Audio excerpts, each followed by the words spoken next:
136 দিন পর রাহুল ঢুকলো সংসদে, আর বারবার মুলতবি হচ্ছে রাজ্যসভা এবং লোকসভা। যে ওম বিড়লার হাত থেকে রাহুল গান্ধীর সংসদ খারিজ হয়েছিল, সেই ওম বিড়লার 136 দিন পর আবার রাহুলের সংসদ পদ ফিরিয়ে দিতে হলো, তাও আবার শীর্ষ আদালতের নির্দেশে। এতে কি ভারতবর্ষের মান সম্মান ইজ্জত আরও বাড়ছে? ভাবা উচিত ছিল ওম বিড়লার, যখন রাহুলের সংসদ পদ খারিজ করেছে, একটা দায়িত্ব থেকে নিম্ন আদালতের কথা শুনে আবার উচ্চ আদালতের রায়ে রাহুলের ফিরিয়ে দিতে হলো সংসদ পদ। এটা দেশের জন্য বড় লজ্জার বিষয় নয় কি? উঠছে প্রশ্ন, বিজেপি শাসিত ভারতবর্ষের বর্তমান পরিস্থিতি কোন দিকে নিয়ে যাচ্ছে? একের পর এক রাজ্যের অশান্তির আগুনে জ্বলছে, নিরীহ অসহায় মানুষের বুলডোজার দিয়ে ঘর বাড়ি ধূলিসাৎ করে দেওয়া হচ্ছে। হিংসা বিদ্বেষ দিন দিন বেড়েই চলেছে ভারতবর্ষের মানুষের মধ্যে। কোথাও মুসলিমদের হত্যা করা হচ্ছে, কোথাও দাঙ্গার নামে নিধন চলছে, আবার কোথাও আদিবাসীদের হত্যা করা হচ্ছে, নগ্ন করে বেঁধে রাখা হচ্ছে, কোথাও আবার নগ্ন করে মহিলাদের রাস্তায় ঘোরানো হচ্ছে।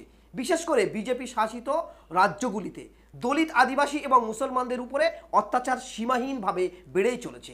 এই অত্যাচারের দায় কে নেবে? যিনি ভারতবর্ষের ক্ষমতার মসনদে বসে আছেন, তাকেই তো নেওয়া উচিত, না শুধু গদি আগলে বসে থাকলেই হয়ে যাবে? এই বৃহত্তর গণতন্ত্রে একবারও তো ভাবা উচিত ছিল। তারপরেও এই অত্যাচার ভারতবর্ষের মানুষের উপর কিভাবে থামবে তার কোনো বিবৃতি পরিকল্পনা নেই। নীরব দর্শকের মতো, কালা কানা বোবার মতো বৃহত্তর গণতন্ত্রের প্রধানমন্ত্রী চুপ। শুধু প্রধানমন্ত্রী নয়, ভারতবর্ষের রাষ্ট্রপতিও চুপ। তাহলে কি সংখ্যালঘু, দলিত, আদিবাসী, এসটি এসসি সম্প্রদায়ের মানুষ এভাবেই অত্যাচারিত হয়ে যাবে? কেন চুপ আছেন প্রধানমন্ত্রী? কেন চুপ আছেন রাষ্ট্রপতি? উঠছে নানা মহল থেকে প্রশ্ন। ক্ষমতা থেকেও উচিত, তারপরেও বিরোধী কণ্ঠরোধ। ভারতবর্ষের সমস্যার বিষয় নিয়ে যখন বিরোধীরা সংসদে কথা বলতে যাচ্ছেন, তখন কখনো স্পিকার কখনো তাদেরকে ঠিকভাবে কথা বলতে দিচ্ছে না, তাদেরও কণ্ঠরোধ করা হচ্ছে। তাহলে ভারতবর্ষের এই মানুষ কাদের প্রতি আস্থা রাখবে? রাহুল গান্ধীর সংসদ পদ হারানো এই রায়, তাহলে কি মানুষ আর নিম্ন আদালতের প্রতি আস্থা, ভরসা, শ্রদ্ধা অনেকটাই কি কমে গেল না? সেটাও নিয়ে কিন্তু উঠছে প্রশ্ন। 2014 সালে বিজেপি ক্ষমতা আসার পর একের পর এক যে রায়, পাল্টা রায়, তা থেকে ভারতবর্ষের মান সম্মান ইজ্জত একেবারে সুশীল সমাজের কাছে এটা খুব বড় চিন্তিত হয়ে পড়েছে। গত শুক্রবার মোদি মামলায় সুরাত আদালতের রায়ে, রাহুলের এই স্থগিত আদেশে, সুপ্রিম কোর্টের এই রায়ে টুইট করেছেন রাজ্যের মুখ্যমন্ত্রী মমতা বন্দ্যোপাধ্যায়। তিনিও রাহুলের পাশে দাঁড়িয়েছেন এবং তিনি বলেছেন রাহুলের এই রায়ে তিনি খুশি এবং ইন্ডিয়া জোট আরও বৃদ্ধি পেল।